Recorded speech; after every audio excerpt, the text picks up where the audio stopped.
Oi! Welcome to Pubbin It with Kavan. I'm Kavan O'Reilly.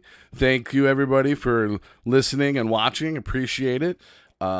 We've hit 17 subscribers on Spotify. Pretty happy about that. It's been slowly climbing, but it's getting there. Recently received an email that was ranked 138 on Apple Podcasts in the wrestling category. That surprised the hell out of me. And got a total of 70 active listeners on Spotify. So we're climbing. So let's keep going. We appreciate all the support and everything. And I'm just gonna cut right out of the babbling. We're gonna get right into our guest this evening. One of the hottest rising stars on the indies right now. You've probably seen him at POWW, UWE, Rockford Damage, Inc., JWA, I believe you've been there? Yeah. JWA, Chicago Style Wrestling, you've been everywhere. And Everywhere. and the current POW Heavyweight Champion. Yes. And you are being real here, you are one of the most genuine and nicest people I have met in this business. And ladies and gentlemen, the Moondog, Greg Murray. Greg, thank you so much for being on the podcast today. I really appreciate it. Thank you for having me on. I was excited when I saw you announce the podcast on your social medias. I was like, I got to get on that. So definitely Well, thank you for having me on. no problem. You've been everywhere, and I really appreciate you. You're busy, so taking the time to sit down and chat with me for well, we'll see how long it Oh, goes. absolutely. Yeah.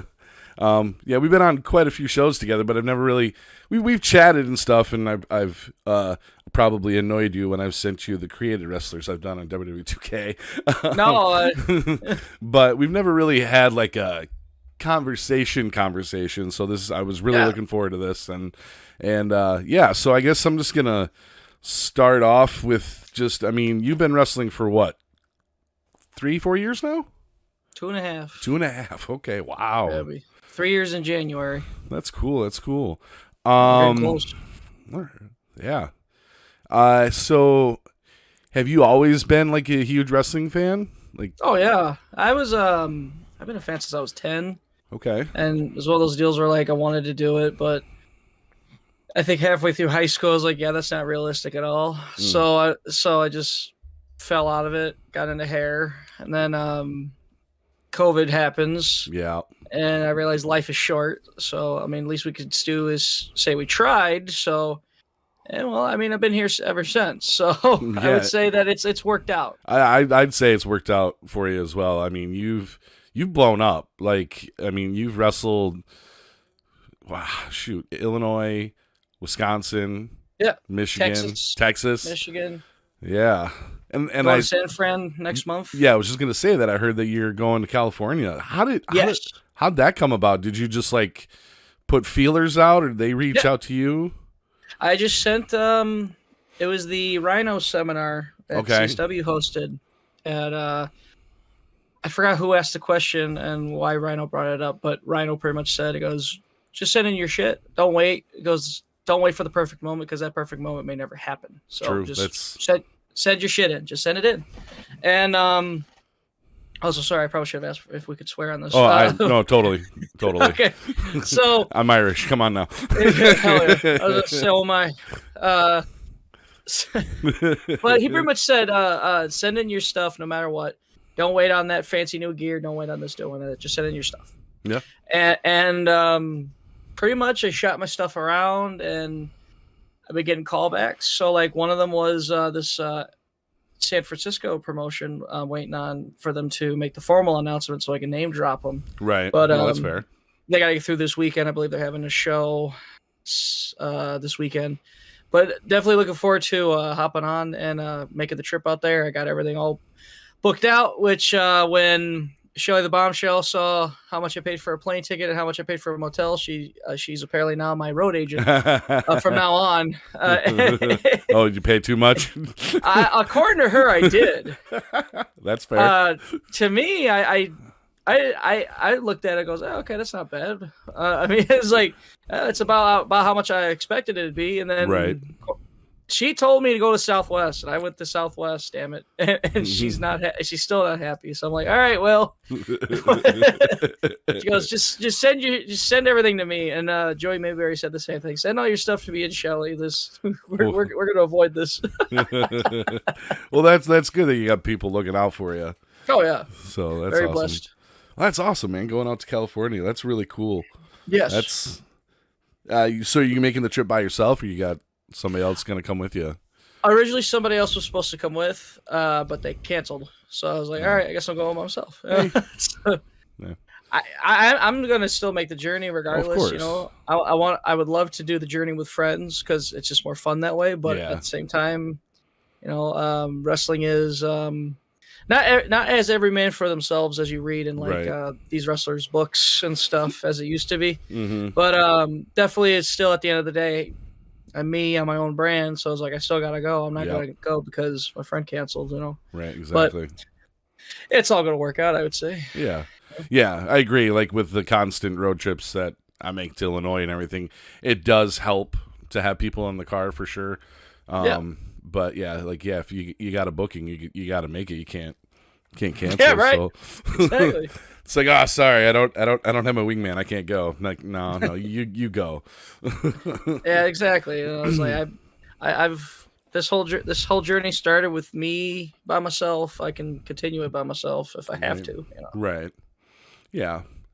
But it's nice though that and it seems like that I can tell from following you on social media and everything, and that you've got a really nice group of friends in the business. Yes. and like they say, you hear stories of like people talking like the old guys, they say like you can count on one hand how many friends that you'll have, like good true friends that you'll have in this business. But but it seems like you've got a really nice core group. I mean, I met Mateo and Joey, and I've only been on one show, I think once with Shelly, but like from what I can tell how much she supports you, she seems like a really great person, and all of them are. And so you've got a really nice core group of friends there, and that's awesome, man. That's really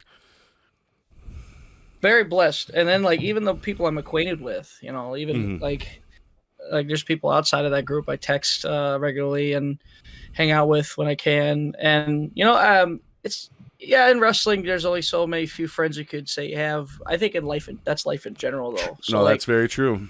So that's why everybody I know and I'm friendly with, I try to, check in every now and again and still be acquainted in a way. That way, that's just how I am, Right. But definitely am happy the fact I have. There's many friends, whether it be through POW or CSW or all around the world, Right. Yeah, that's great. So you said you started watching wrestling when you were like 10? Yes. So I'm going to age myself here. So what year was that? Like what era of wrestling was when you started watching? It was 2008. Oh, God. Oh, my God. It was Tommy Dreamer and Jack Swagger in an Extreme Rules match. Oh, okay. That's what hooked you? Yep, I was hooked ever since, and I got to tell that story to Tommy when he was at CSW. Oh, awesome. That's awesome. Oh, yeah. He gave me a huge hug. I thanked him because, there was a little sabbatical I had to take, and my phone, didn't have access to my phone for a few days, and then when I got it back, one of the DMs was actually from Tommy. So I was like, he didn't know me from a hole in the wall. He didn't have to shoot me a DM, but he did. Right. I was like, oh, all right, hell yeah. Nice. That's awesome. That's great that you got to actually tell the person that inspired you to be a wrestler. You actually had to tell them that face to face. That's wow. That's crazy. Amazing. Yeah, it's crazy, right?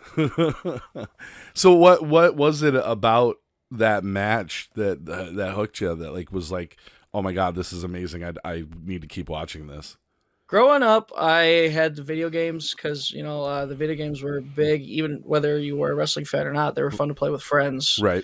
So I would play the wrestling games with friends and such, and I knew like who Kane and Undertaker and Triple H and all those people were, but like I never knew how to find it as a kid. All I knew was if I could watch it, I would definitely watch it.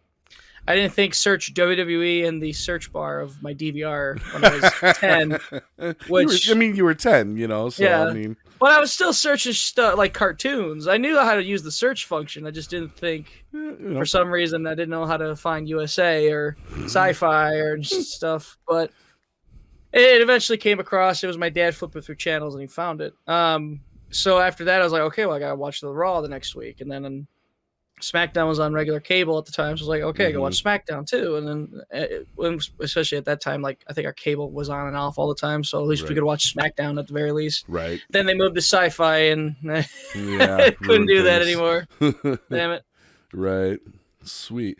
So, was Tommy one of your favorites growing up, like right from the get-go?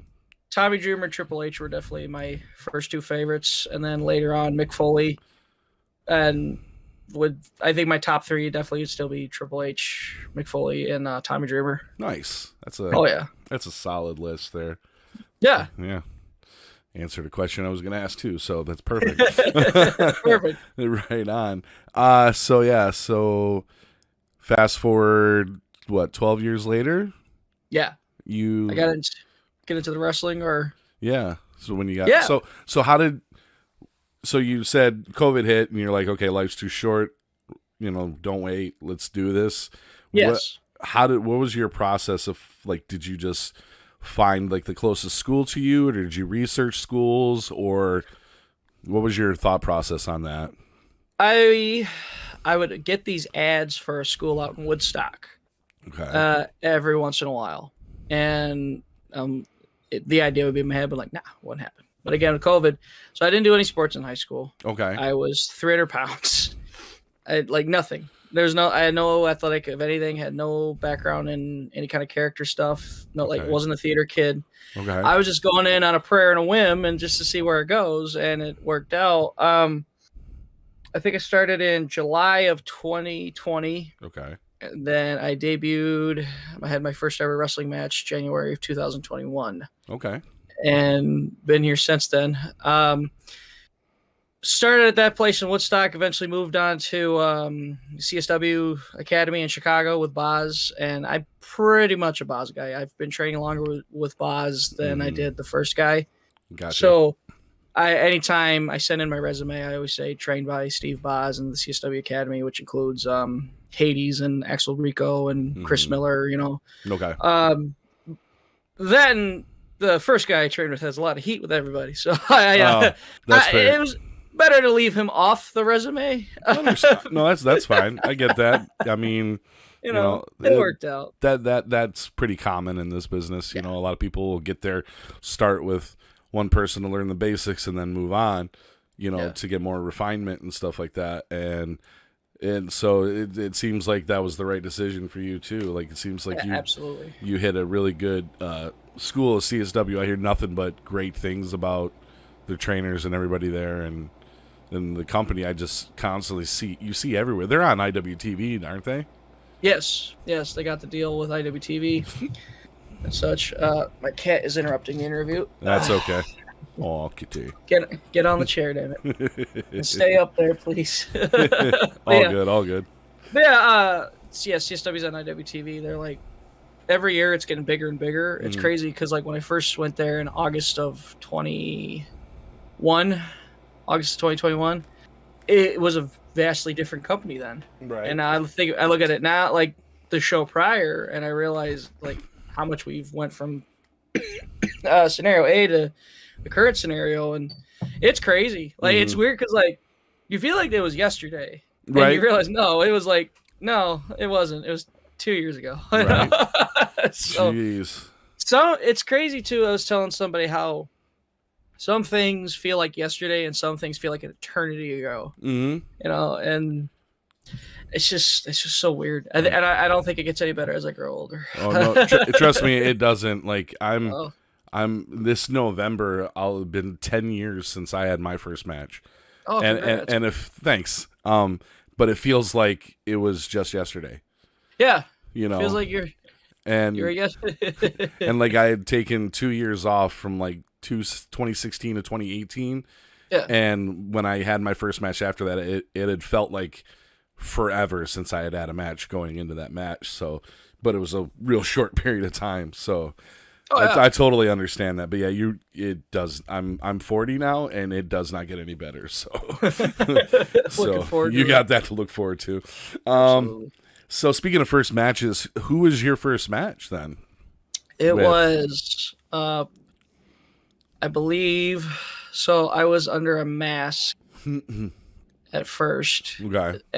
I believe it was against Eddie the Bruiser Cruz. Okay. And then when I debuted as Moondog, it's one of those deals where like I think like first few weeks I was the mask guy, and then finally when I debuted in January, that's when I kind of start the official. That's the official debut match of me. Mm-hmm. So like it would be against a guy named Pancho Garcia, who he pretty much predominantly wrestles in JWA now. Oh, okay. A lot of the people that when I started there, a lot of the people after who all left. I think I left first, and then Inestra followed a few weeks after that. Actually, it was Adam Stallion who left first. And then I think a year goes by, then I leave, then Inestra leaves, then they put their belt on Pancho, and, you know, Pancho wanted to have a run with it. So we're like, all right, cool. Well, when you're done, come over. Right. Well, it wasn't really like that, because like the guy accused us of stealing people. We didn't. We didn't encourage anybody to leave. We just said, hey, this is what, because like you could only wrestle for him. Mm-hmm. Oh, and you couldn't go anywhere else. So gotcha. This is the first guy that you trained with? Yes. Okay. Yes. So people who trained there and saw me leave and saw Nestor leave, they're asking questions now. They're like, well, what's it actually like?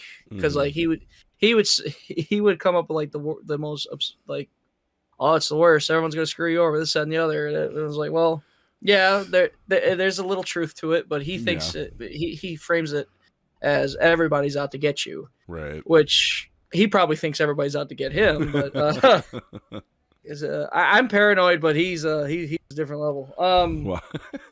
But just more reasons why I'm just glad I switched. But yeah, pretty much they all left. I know Inestra wrestles regularly in like AAW and CSW and these bigger feds. Pancho pretty much just wrestles at JWA, which, funny enough, the guy who runs JWA also worked with that first person too. So it's funny. It's like it just goes back to how wrestling is just it's smaller than you think. Because like and I remember at a Mr. Anderson seminar, he said, just treat everybody with respect. Be careful who you are an asshole to, because don't careful who you're an asshole to on the way up, because they will be. Because when you're on the way back down, you will see them again. You know, that's their deal. Exactly. So it's a pretty good word to live by. Well, yeah, it's like, you know, to quote Adam Pearce, you know, treat everybody with respect. You know. Exactly. Yeah, it's just, it makes sense. Like, you know, I know that there's a lot of assholes out there and stuff, and it just, I don't know, I don't understand why they're that way, but like I was taught by Eric, you know, be humble, respectful, you know, speak when spoken to, especially if it's like a vet, you know. Oh yeah. Now I'm to the point where I'm like, I can feel comfortable enough to go talking to everybody, but like for the longest time starting out, I was very, it's just kind of like, hey, I'm one of Eric's students, you know, like if somebody came around. But I did, you know, make sure, you know, that was one thing. Always get there, shake everybody's hand, introduce, and then, you know, go on your way. Exactly. But yeah. But now it's like with POW and everything, like, you know, you've been in that locker room. It just feels like a family there and UWE. So it's like I don't get nervous to talk to anybody anymore. So yeah. All right. So so you're the POW heavyweight champion. Yeah. Awesome. That's great. I'm really happy for you. That was when I saw that you won, I was like, holy shit. Like everybody was like, whoa, what? Including myself. Right. But I mean, it makes sense. You're putting in the work, man. You deserve it. Absolutely. But I guess what did that feel like? Because this is your first ever championship. But Yes. so, what was going through your head at that moment? Just Like excitement, right? just pure excitement, especially when I won. I'm debating should I finally tell this story. God,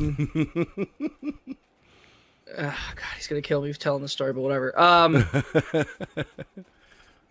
So we set up the match. Mm-hmm. It was me and Spade at You Better Work, the Pride show. Yep. And me and Spade had the match, and he put me over, which was a surprise. So it was one of those. It was like, oh, okay. He said, "Give me a backdrop, pin me." Okay. 1, 2, 3. Oh fuck! Get out of the ring. Literally, Pee Wee's yelling, "Get out! Get out! Get out!" And then literally, like as I turn my head, here comes. Oh shit! I rolled out. So sets up T-Wood, Right. which was crazy because my first match with Spade was literally the day before the anniversary of our first match at T-Wood. Wow. Okay. Yeah. So it was really like just magical. Yeah. So get to the show, talking to Spade. He goes, "Yeah, so we'll do this, that, and the other." I'm like, "Okay, cool." I'm thinking it's like, so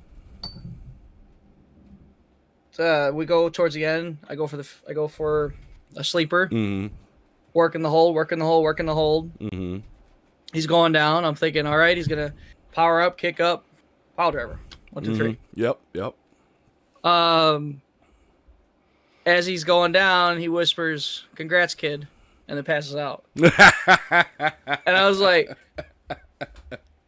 my tears, I started crying like instantly. Right before the bell rang, the tears started. Right. So I was just, it was a surprise. I was a surprise, and it was a great. I love just like, I texted everybody about it, and they're like, "Wait, you didn't know?" They're like, "Yeah."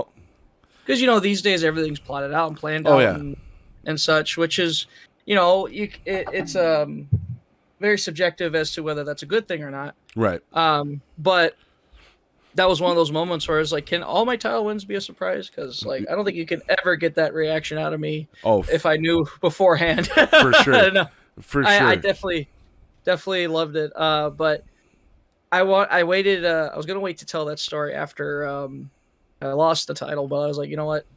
So I gotta tell the story, and it's Kavan's podcast, so who better? Yeah. Well, and that's great that you did, because my first title win, me and Hooks, when we won the tag titles in UWE, exact same thing. We had no idea. Hell yeah. We had no idea, and like Jamie and Mike had the belts for a while, and they were like, "We want to drop them to IPA." So like, okay, cool, and like Eric was testing me, like cracking jokes to me, like stuff like, oh, like belt mark or whatever, blah blah blah, or like they were talking about who else was like possibly gonna win the belts, and he was like, "Oh, so I hear you think that you guys should win the belts," and I'm like, "Wait, what? No, I never said that." Just testing me to see my reaction and stuff like that. And at the time, I was like, "Did I say that? I don't remember. Maybe I said something similar," like racking my brain. But he was just testing me. And then day of the show, we're talking. It was going to be talking about the match, and the finish was they were going to because Max and them were splitting up. They were Project Max, and Max was going to hit one of them with that heart he has. Okay. And it was Jamie. Or no, it was Mike. Mike goes down, and then I go for the pin because Mike just hit me with his move, and I, pin him, and then Jamie's going to come up and put a foot on the ropes. Cool, whatever. So Mike hits me with the move. I'm selling. Max comes in, blasts Mike. He drops. I slowly crawl over, and I'm not looking because I'm like, he's going to kick out anyway. So, like, Mike's like, I was expecting me to, like, get on top of him so that he could hug me and hold me there, so I had no choice to stay there for the pin. But I only put my arm on him. So you can see on the video, like, last second, Mike's like, and grabs my arm. But I'm not looking because I'm thinking he's going to kick out. And then the 3 hits, And I just look back over, and you can clearly see on the tape me go, "Where's Jamie?" And then I immediately went, "You sons of bitches," because they told me the story about how Yanni and Eric did that to them when they won the straps, so they wanted to pay it forward. And yeah, that's just funny. And then look, oddly enough, Pee Wee was the ref at the time too, and I'm just sitting there, and he goes, "Congratulations," and I was like, "Oh shit!" So it's definitely like, "Oh shit, did I do something wrong?" Right, you're like, you're like, "Oh my god, he didn't kick. Am I gonna get heat?" Oh my god, yeah, like, "Oh shit, oh shit, oh shit, oh shit." Like, and like, they wanted me to Hooks to stew until Eric came out to celebrate with us, giving us the like, "No, you're good." But Pee Wee kind of broke it by saying congrats. But he had no idea that's what they wanted. But yeah, so I totally get that story. I would love to do that to somebody someday. Oh, same, absolutely. I gotta pay that. I gotta do that because, like, again, like, I would not have had that reaction. Was like the most realist reaction I could ever give. Mm-hmm. Yeah, I legit, because like recently I tried to go down, like, for an angle I did recently. I tried to go down deep and try to get myself to cry again, and I couldn't do it. Right. I tried to. I did the whole body motion. I did everything in the big cell, but I just couldn't get a tear to squeeze out. Right. But like that. But again, when it's a huge surprise, you're like, what? And then like, it was like a movie because I'm sitting in the corner. I want to say if it wasn't Pee Wee, it was Brian who was reffing that match. Mm-hmm. But like, I just see the belt coming towards my face. I'm just like, because like, is this real? I'm like, because I get 2.5 years, and like, you go, wrestlers are human beings too, and we have all our self doubts. I actually have bipolar disorder, so like I get days where it's like, oof, it's rough. Gotcha. I make it through though. But like, there's times where I'm just overcritical on everything, and then I forget that like you said in the beginning, like how much I've done in like 2.5 years. It's like I forget, like that's a lot for someone in 2.5 years. It is. It is for sure. Like I gotta remember that, and then again, the championship, I was like one of the most, in my mind, one of the most prestigious belts in the Midwest. Oh yeah, longest running company in the Chicago area. Yeah, like that's a big deal. So like, it's just one of those deals where like everything was validated. All the hard work was like you worked hard for everything you got, and I'm like, thank God. And the matches I've been having have been killer. Oh yeah, I've been enjoying it. I got to like 3 defenses in 1 month, or actually, or was it actually it might have been. When was Lakemore? August?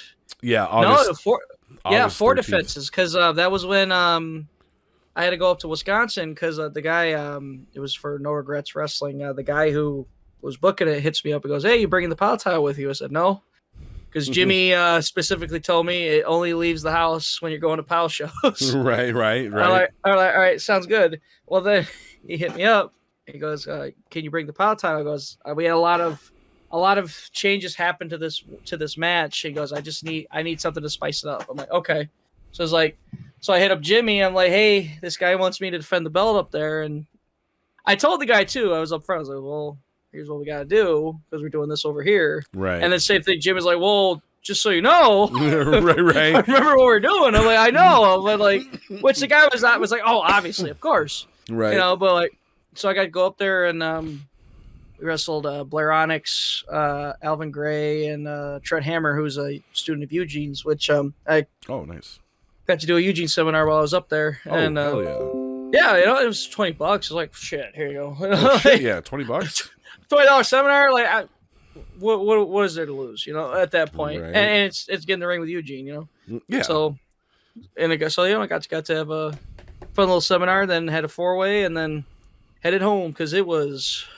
Where was it? It's like central Wisconsin. It was like 3 hours from my house. So I was like, all right, bye guys. I got to hit the road, Right. Yeah.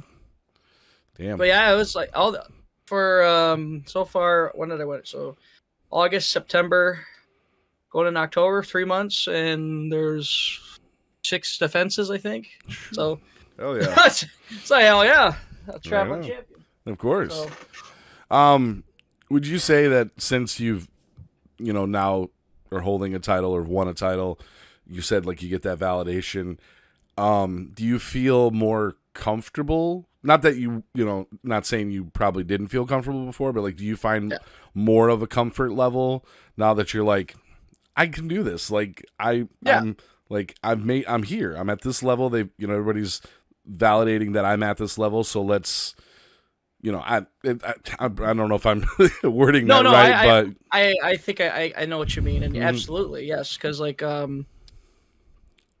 because if I wasn't going anywhere, if I wasn't progressing well enough, I wouldn't be where I'm at right now. And like I said, going to the San Francisco booking, and then like the championship and such. So it's just one of those deals where it's like I can be, you can beat yourself up. Like there's going to be a point where like when you stop and think, goes, okay, you're beating yourself up for what? Right. It was like, look at what you've done. Like, oh, I don't know if I deserve it. It goes, you really? Like, what have you been doing this? What have you been doing this past like year or two? Like, where I'm like, if I'm not at work, I'm at the gym. If I'm not at the gym, I'm at practice. If I'm not, and on the weekends, I'm always wrestling usually. Actually, the first weekend of this month, I had the whole weekend off, which was like, back in January, I would have stressed about that, going, oh, right. Nobody wants me. But when I saw that now, I was like, oh, thank God. I get time to breathe. A weekend off from both the day job and wrestling is like, hell yeah. Right. Let's do it. Hell yeah. So yeah, that was a lot of fun. But yeah, definitely I would say the confidence is a lot higher than even 6 months ago. Okay. Right yeah. On. So you said you started off wrestling under a hood. Was the Moondog gimmick always something you envisioned for yourself, or was that something that was like given to you? How did that all come about? I had I think my second week at the first place, the guy noticed, he goes, "You kind of looks like a Moondog," because at the time I had the short blonde hair and I still had the beard. So I was like, when he said that, it clicked. I'm like, so I pitched. I was like, let's be a Moondog. And he was just joking, but like he was like, oh, okay, well, let's do it. See how it goes. And been a Moondog since. And I tried to change it to the Dog-Faced Bastard, right? Greg Murray, because I figured, there's Moondogs on the Indies. There's other Moondogs on the Indies, and then, it's just in a way a copy. But right. It was one of those deals where like I changed my name, but then promotions and fans just they would never call me DFB. They'd always call me Mooney or Moondog. Right. It's like like I couldn't get it for the life of me. Like I sold a handful of shirts, DFB shirts, but like everybody wanted that blue Moondog shirt. Right. Everybody wanted. It's an awesome shirt. I know, right? Everybody. It's just they couldn't. It's like they just couldn't. So I made the announcement. I think it was back. It's been a few months, hasn't it? Yeah, back in June, I think. That's when I made the announcement. It goes, you know what? From now on, I think it was when I got booked at Second Wrestling when they dubbed me as Moondog, and I was like, it's like I know a lot of people are trying to get on Second Wrestling, so I was like, you know what? I'm not going to complain, and I think this is finally, after a million people screaming at me saying, "Don't change your name." Right. Finally, I think that was the straw where I'm like, you know what? We tried. Go back to Moondog. Right. And that's the best part. It wasn't one of those like, oh man, I had to take 3 steps back to get a better footing. It was one of those like, we're Moondog full time again. Okay. Yeah. And it's like, well, I mean, obviously because the people were still calling you that anyway. So it was like, all right, cool. So it went back, and I think everybody's happy with it. And also, like, I've put my own twist on it to the chagrin of some vets. I'm wearing the flannel because, like I said, McFoley's one of my inspirations. I wear a headband because I wear the rainbow headband because of pride. Right. But then someone pointed out how like it kind of makes you look almost like chill and hippie-ish. So then I started wearing the glasses. So it was pretty much my take on a Moondog. It's like a modernized take of a Moondog, because like the original Moondog, what's based off is like a street performer. Like, Right. I think he's like a hippie. A Okay. hippie. Yeah. Right. Yeah. He was like, he dressed up like a Viking and stuff. And then the original Moondog was Moondog Bane, who cut promos, who wore these colorful ponchos. He had the big blonde hair, the big blonde beard. Mm-hmm. So like, I always point to that, right, because everyone wants to talk about Rex and Spot, because of course they were on WWF. Right. They were more famous. Yeah, more recognizable. Yeah. Exactly. So like, there's been a vet or two who would critique me about how a Moondog's supposed to be, and of course I'm respectful. I listen to them, I acknowledge it, and I'll tell them, I'm like, well, it's just kind of like a twist on it. It's like a loose affiliation in a way. Right. Yeah. You don't want to be exactly the same as them. Yeah. Because then you'll get crap for that.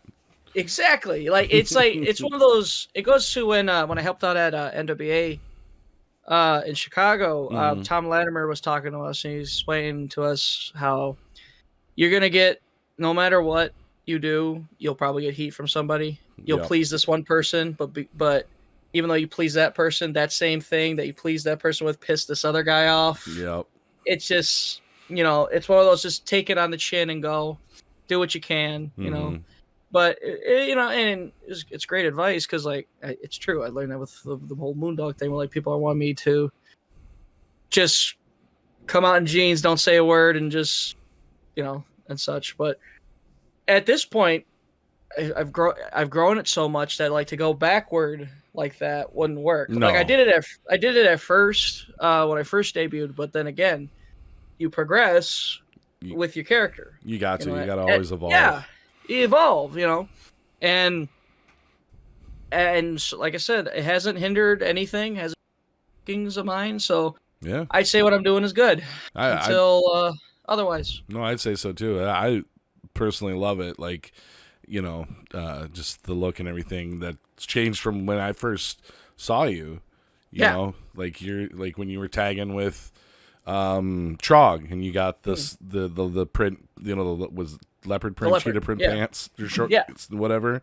Like, I'm like, sweet, but it's still like in your style, it's still fit. Like you're constantly changing and evolving, and just you're doing great. I freaking dig your promos. I dig your style, like how you talk and everything. Like you're doing great stuff, man. So yeah, I mean, yeah, obviously listen to everybody, but you still, when it comes down to it, you do what you feel is right for you. Exactly. Exactly. So no, that's awesome. And you talked about the headband for Pride, and so you've been on Effy's Big Gay Brunch, what, twice?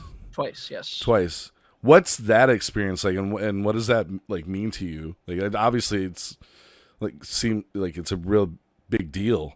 Like, I don't know much about the Effy. I didn't know about Effy until like last 2 years, and I didn't really hear about Effy's Big Gay Brunch, I think, until around the time that you went on. So yeah, like tell me about that. I'm very curious to know what that's all about. It's a super card of LGBT wrestlers, so it's like a mania for gay people. The gay mania. So nice. Usually, he'll fly. They'll fly in, or they'll drive in, or they'll put together people across the country. They'll sometimes fly somebody in from another country, like Pimpinella from Mexico and such for this year's. So Mateo and Joey Mayberry were booked, and they told me ride with, because same thing when they got booked in Texas. They told me ride with. I got on the show. Right. Rode with them to Gay Brunch. Said my hellos to everybody. Yeah, it's networking. Get you out there. Yeah. Like, you don't. That's what they always say. Like, always bring your gear and always be ready. Like, that's. And if somebody gives you an opportunity to go with them, take it. If you're free, take it. Like, yeah, perfect. Makes sense. And sure enough, when I say hello to Effy, Effy goes, "Hey, nice to meet you." He goes, "Do you have your gear?" "Yes." "Okay, I got a spot for you." I'm like, "Awesome." Nice. "Thank you, sir." And I was like I was holding everything in my power not to squeal. I'm like, like, oh my God, yes. Yes, sir. I would very much be interested in that. So I get to be in a scramble, Mm-hmm. and which was a fun experience. And then this year happens, and Effy does the Pride show that POW does, Mm-hmm. and Effy is a different beast. I think for anybody who's only experienced Effy at Gay Brunch when he's like promoter booker Effy, Mm-hmm. I don't think it's gotten the full Effy experience. Oh, really? he is a different animal. Well, yeah, no pressure about running the show or anything. He's just there as a Right. worker. Like, Exactly. time to have fun. It's just funny though, because like when I pull up to You Better Work, come in to the back at the what was the Brower House? Brower House. Yep.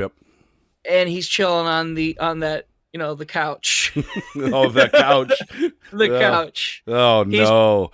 He's passed out. He's deep in La La Land. So I'm like, shit. all right.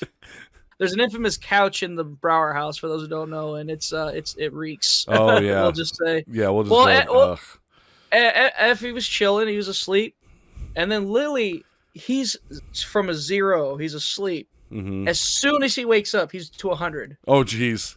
And just everybody's entertained by him. Like everybody in the locker room is just like loving like his energy and his talk and just getting to know him and how friendly he is. And then we all took him out, me, Mateo, Joey, and I believe it was Jillian and Martin from Wrestling with Unicorns. We got to take him out to Korean barbecue and get to know him more. And again, it was he is just, again, he's a lot, but he's awesome. I love him to death, and I'll be forever thankful for him because he is just from him like being like, hey, you got your gear, all right, you're on the show. Like, I'll forever owe him. And then when he hit me up about this year, and it goes, hey, you want to be on the show? Of course, yeah, yeah, of course. Nice. So we had the 8-man tag. Nice. My parents showed up. My mom and stepdad showed up as a surprise. Oh, cool.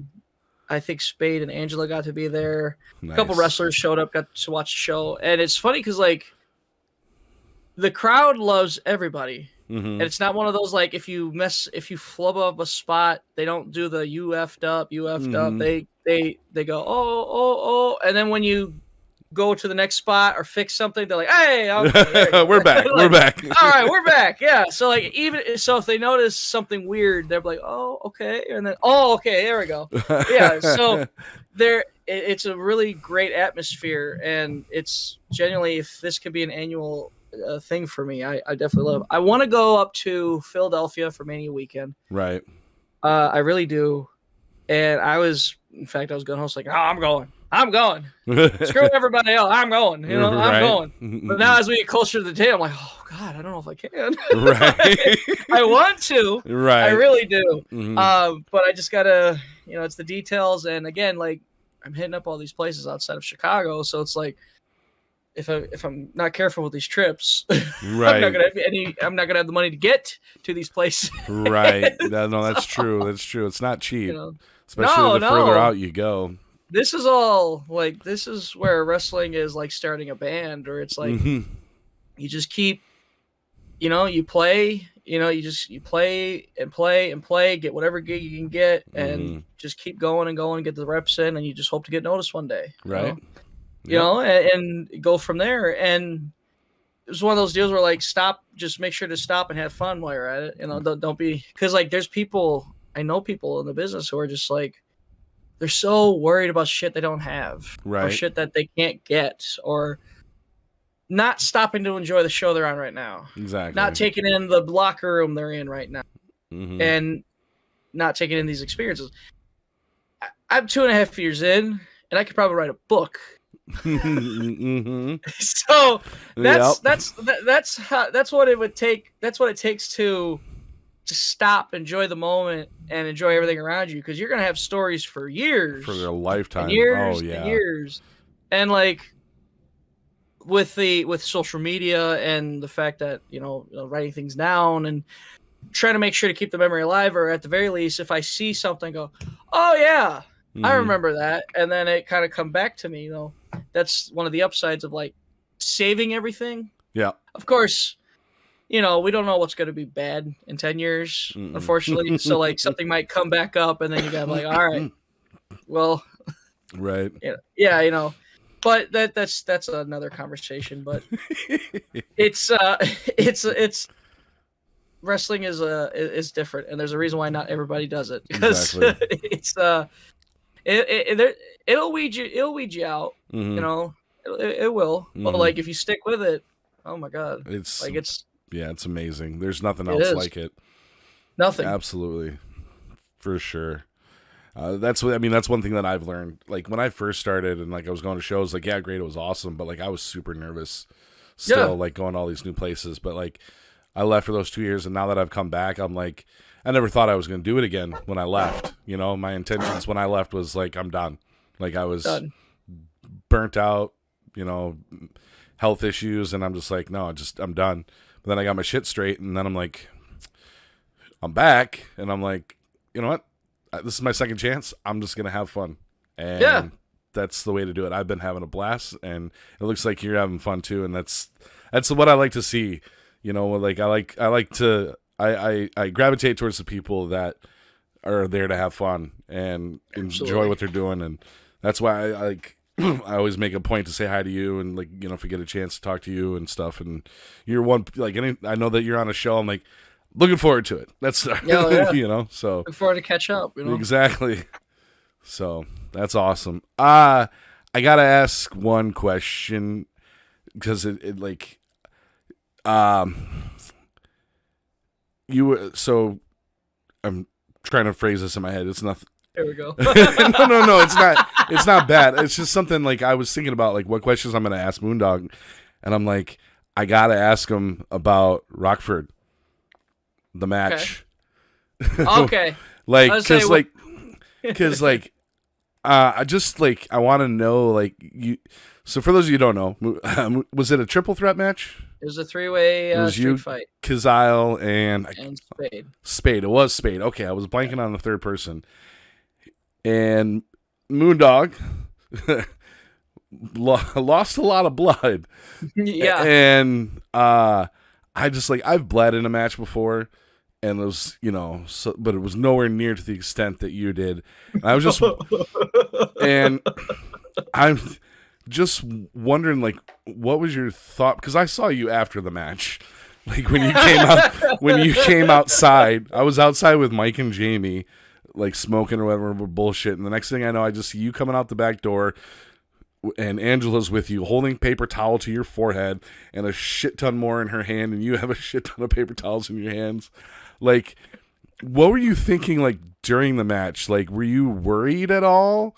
Or were you, like, really, like, you didn't have time to think about it, you were focused on the match? Because, like, did you, like, in that moment realize, holy shit, this is way too much blood? I think as soon as it started, I'm like, oh God. So, to add context, so, me and Kazile had a feud in Rockford.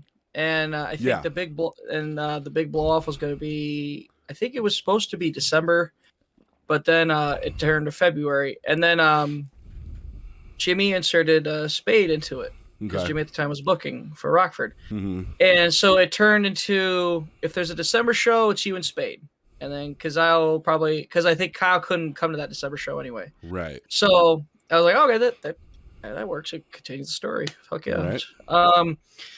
So the December show doesn't happen, so they announced me, Kazile, and Spade in the 3-way Rockford street fight on a show called St. Valentine's Day Massacre. Oh, that's like that. Right, it was on that show.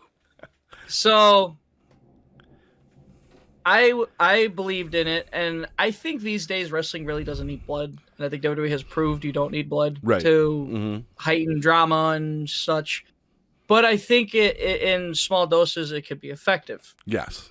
And if there was a match, I don't want to be that guy who's bleeding every match. No offense to guys who bleed every match. Right, no. Of course, nothing against them. It's just for me personally, I don't want to be that guy. Right. So, but I looked at that and goes, if there's a time to do it, it's that match. So, asking around, they said, oh yeah, take a Tylenol and drink a beer. Yep. Okay. Boz made the gig, which when Vic Capri looked at the gig, and I quote, "What the fuck is this?" Oh no!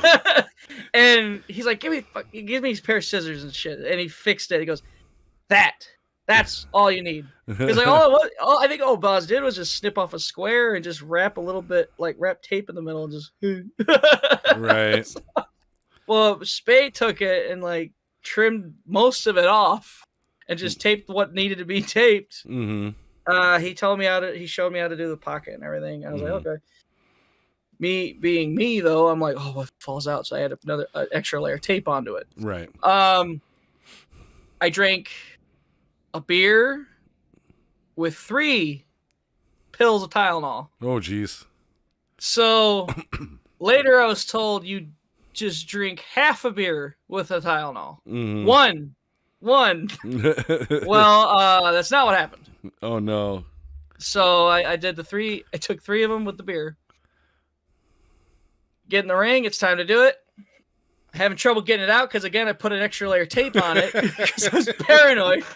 So if you look back, you can see me messing with my wrist trying to get it out. Right. So I finally get it. Kyle grabs me, does the deal with the fork. Right. And I do the thing. It's funny because, like, Kyle was, like, ribbing me the whole time. He goes, you want to know how it feels like? You want to know how it feels like? Like, no, do not tell me how it feels. No, right. No. So then when I did it, it felt like if you take your fingernail and just scratch your forehead, that's what it felt like. Yep. In the moment. Mm-hmm. So I'm like, I didn't know. So I kind of dragged it a little. And then when I pulled away, Chris Hedford, the ref, said, when you pulled away, you did this and sold. So, like, that's why it has a tail. Oh, so you got a little extra on the way out. Oh, no. Yeah.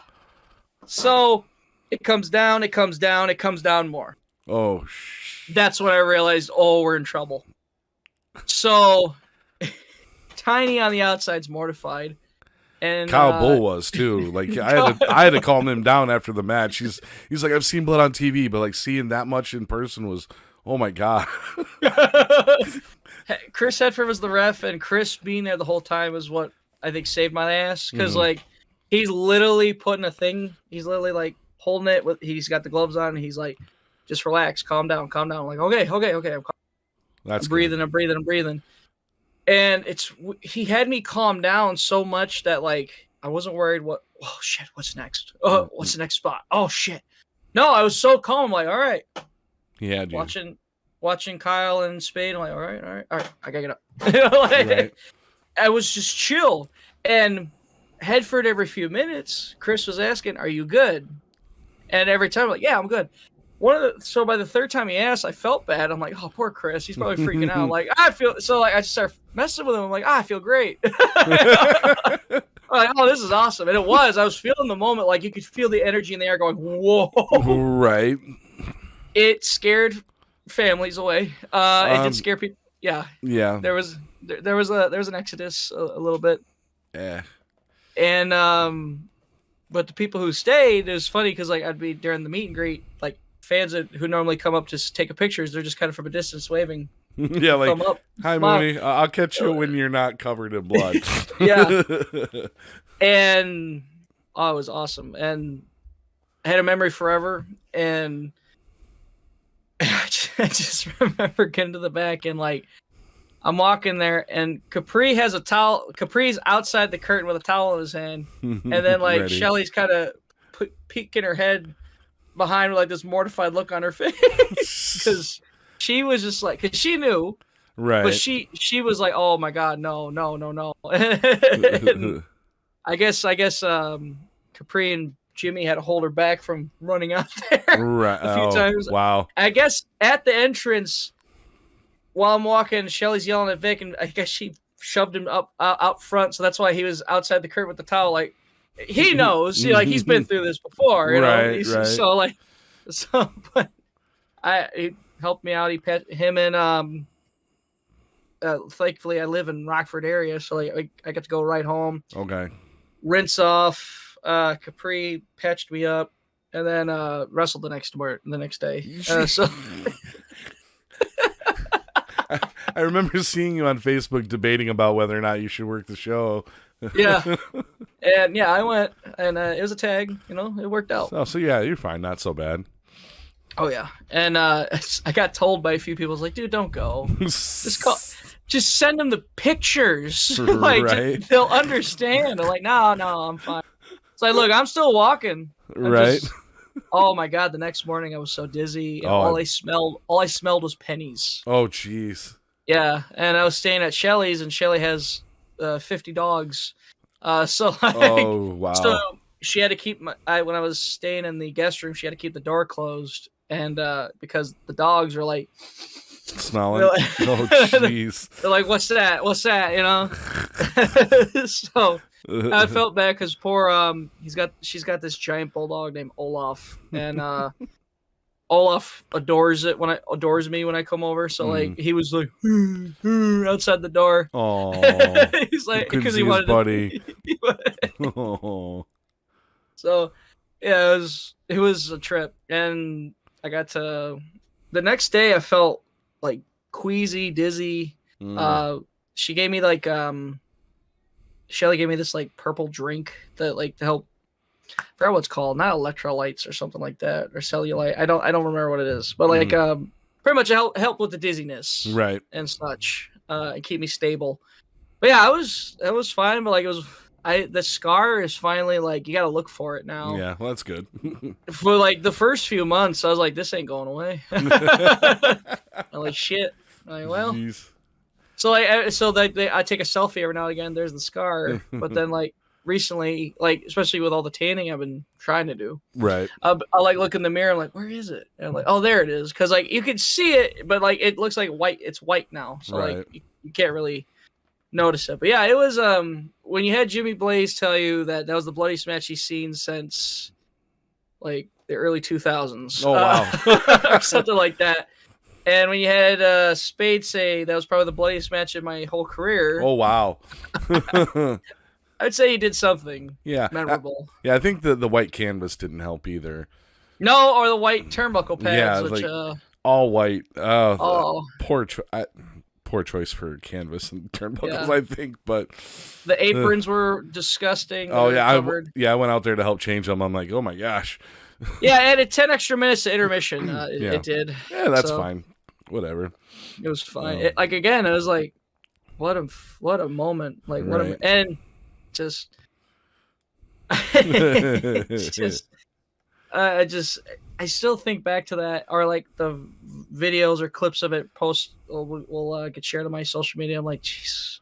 Yeah. And and that's so far been the only match. And it's funny because it got back when I was helping at NWA. Gary, so that got back to us. I'm like, what? Because Tom Latimer was there. Oh, that's right. So the next NWA show goes, oh, this fucking kid.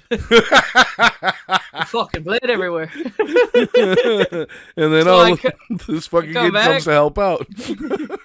Come back and Garrison Creed's giving me shit for goes, hey, what the hell happened? So what happened? I told that. And I love Zach Hendricks from Country Air is like, so you're a deathmatch guy now? It's like, no. One time. A couple people, they're like, oh, so you do death matches? I'm like, no. Wow. It wasn't supposed to be a death match. No. It really wasn't. It just, I guess, in a lot of people's eyes, it turned into one. Just because of how much blood was there? How much blood. There was a bed of nails. Yeah. There was a barbed wire board. Yeah, that's just typical with Scott. Oh, yeah. That's just his street fights. Yeah, but again, I think that kind of stuff every now and again, I'm down. Oh yeah, yeah, exactly. Yeah, I'm of the same mindset. When it makes sense, sure. Yes. Story makes sense, and again, that was a blow off to a feud. So this is perfect. Mm-hmm. And I've had other opportunities, but like it was one of those. Maybe no, it doesn't need blood. Right. It doesn't need blood. Doesn't need blood. One thing recently, I tried to get blood, but it was one of those like day of. They're like, no. Let's not do it. Like, all right, fine. Gotcha. All right, that's fine. I'm not forcing it on anybody, so I ain't forcing anybody to do shit they don't want to do. So exactly. Yeah, I think the first and only time that I got color in a match too was with Gazile as well, and in Rockford, but not for Damage or Underdog or anybody. It was for a POW show when they did that Psychobilly's outdoor show. Okay. They did. I can't remember where it was at, but it was in Rockford, and that was and it was with Kyle. He hit me with the fork, and it was a similar. I didn't get as much color, but like I got a talking to from Eric afterwards, because like you said, when I did it, it didn't feel like anything. It just felt like I was scratching, and I'm like, do I have enough? Do I have enough? And then I hear Kyle talking to Pee Wee, and I hear the cue, like, okay, here he comes. So I did one more real quick, but I got kind of close to center, and you really you want to stay away from the center because there's that big vein there. And I got really close, and Eric was like, see that? Don't get that close ever again. Yeah, he told me that too. He's like, don't ever get that close. He goes, you're supposed to go to your hairline. I'm like, well, I thought my hairline was a little. It's like it was here instead of there. Yeah. I keep my head buzzed now, so it's like, what hairline? So, but yeah, Eric took care of me afterwards too. It was cool. He had a proud papa moment. He's like, my boy got color. I'm gonna clean him off. Right. Photos all around. Yeah. Yep. All right, man. I would love to keep going, but we've already hit an hour. I'm surprised. So, So I'm definitely gonna have you come back on because, this has been fun. I could tell stories all day. Yeah, and I love telling stories too. So, real quick before we go, Pub your upcoming events where you're at next, and hit people with your socials, man. When's this gonna drop? Tomorrow. I'm gonna drop it tomorrow. So as you're hearing this, I'll be wrestling. I've wrestled in Janesville for JWA on Saturday, Janesville Wrestling Alliance. On Sunday, I'll be wrestling All Heel Wrestling in Woodstock. I'll be up in Milwaukee Friday the 29th for Fourth Wall Wrestling, and then October 6th Friday in Villa Park for Fusion, and October 7th Saturday for POW, where I will defend the POWW Championship against Jimmy Blaze. Nice. I'm looking forward to that match. Oh, I am too. This is going to be emotional, to say the least. Right. But so, other than that, you can follow me on Twitter, Moondog Murray, Instagram and Facebook, Moondog Greg Murray. I have a podcast of my own, Shell Shark Network. You can listen to.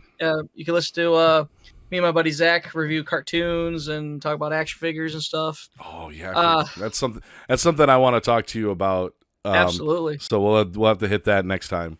Definitely, yeah. Let's talk about all of it. So, you can also follow us, the Shell Shark Network, not only just on your favorite listening apps, but on Twitch and YouTube as well. Nice. YouTube is where I post all the VOD from the Twitch channel, and I've been playing Silent Hill 2 and Red Dead, the first Red Dead game. Been playing all kinds of different games. I bounce all over the place. Nice. So definitely looking forward to doing that later, actually, when I get off here. Nice. So definitely Brainbuster Tees, where you can get my merch, my shirts and such. So please hit that up. Just search Moondog Murray.